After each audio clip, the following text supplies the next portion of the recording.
Good evening friends, నా పేరు ప్రియాంక. నేను హీలుక్స్ హైదరాబాద్ 30 బ్రాంచ్ డైరెక్టర్ని.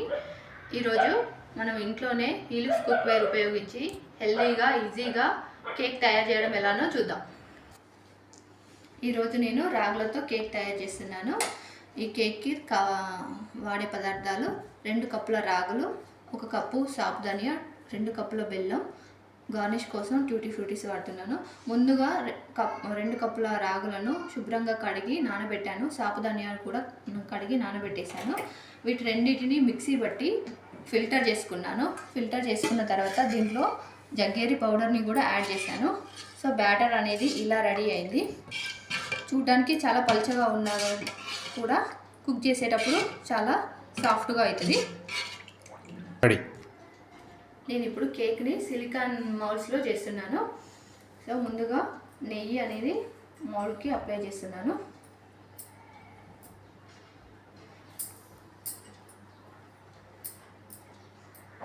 ఇలా స్మూత్గా అప్లై చేసుకున్న తర్వాత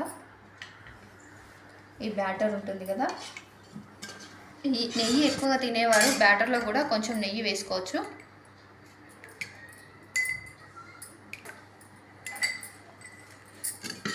ఇలా మిక్స్ అయ్యేటట్టు కలుపుకోవాలి. సో ఈ బ్యాటర్ని ఈ మౌల్డ్స్లో అప్లై చేస్తున్నాను. రెగ్యులర్గా చేసే కేక్ కన్నాను ఇలా మౌల్డ్స్లో చేస్తే పిల్లలు ఇష్టంగా తింటారు. సో నేను ఎక్కువగా ఈ మౌల్డ్స్లోనే కేక్ తయారు చేస్తుంటాను.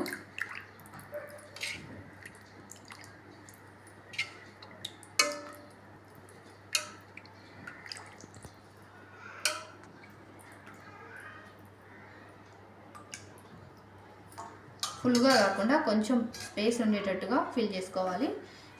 ఈ చిన్న సిలికాన్ మౌల్డ్స్ కూడా నేను యూస్ చేశాను. మిగిలిన బ్యాటర్ని దీంట్లో కూడా వేసుకోవచ్చు.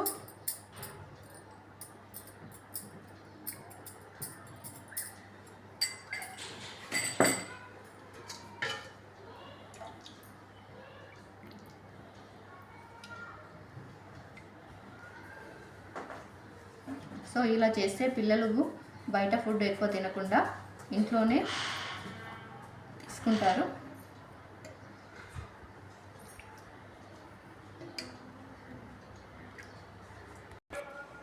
ఇప్పుడు మన హీలుక్స్ కుక్వేర్లో 24 రెగ్యులర్ని యూజ్ చేస్తున్నాను కేక్ చేయడానికి. సో ముందుగా స్టవ్ వెలిగిస్తున్నాను. స్టవ్ వెలిగించి ఈ 24 రెగ్యులర్లో గ్రేటర్ పెడుతున్నాను.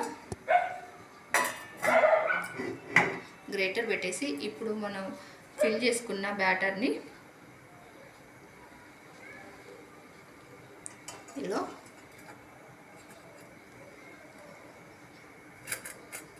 ప్రాపర్గా సెట్ చేస్తున్నాను. దెన్ నెక్స్ట్ మనం ఈ కామినీ బౌల్ని యూస్ చేస్తున్నాను. క్యాప్ ఏంటంటే కొంచెం హైట్ అనేది సెట్ అవ్వదు ఇలా కేక్ చేస్తున్నప్పుడు. ఈ కామినీ బౌల్ని యూస్ చేసి ఇలా పెట్టేసి టైమింగ్ కోసం మనం ఈ క్యాప్ని పెడుతున్నాను. సో మనకి ఇక్కడ స్టార్టింగ్ పొజిషన్ 20 దగ్గర ఉంది. సో ఇక్కడ నుండి మనకి 100 వరకు రాగానే కేక్ అనేది ఫినిష్ అయిపోతుంది. వితిన్ 10 to 15 మినిట్స్లో కేక్ అనేది కంప్లీట్ అయిపోతుంది. మనకు ఇండికేటర్ అనేది 100 మీకు వచ్చింది. సో కేక్ అనేది ఆల్మోస్ట్ కంప్లీట్ అయిపోతుంది. చూద్దాం ఇప్పుడు. సో ఈ బౌల్ని ఓపెన్ చేసేటప్పుడు ఇలా ప్రెస్ చేసి ఇలా ఓపెన్ చేయొచ్చు. సో ఆల్మోస్ట్ కేక్ అనేది కంప్లీట్ అయిపోయింది. మనం మైదా గోధుమ పిండితో చేసినప్పుడు చాలా పొంగుతూ కనిపిస్తుంది. సో మనం ఫింగర్ మిల్లెట్స్తో చేసాం కాబట్టి ఇట్లా ఆయిలీగా కనిపిస్తుంది. కానీ ఇది కుకింగ్ అనేది ఫుల్గా కంప్లీట్ అయిపోయింది. సో ఇప్పుడు స్టవ్ ఆఫ్ చేసుకొని చల్లారాక మనం సర్వ్ చేసుకుందాం. సో ఇటువైపు కూడా చూద్దాం. ఇది కూడా కప్ కేక్స్లో పెట్టాను. సో ఇవి కూడా కంప్లీట్ అయిపోయినాయి. సో చల్లారాక మనం సర్వ్ చేసుకోవచ్చు. లేదంటే ఫ్రిడ్జ్లో కొద్దిసేపు పెట్టుకుంటామంటే ఫ్రిడ్జ్లో కూడా పెట్టుకొని తినొచ్చు. సో బయట మైదా గోధుమ పిండి కేక్ల కన్నాను ఈ ఫింగర్ మిల్లెట్ కేక్ అనేది చాలా హెల్త్ వైజ్గా చాలా మంచిది. Thank you.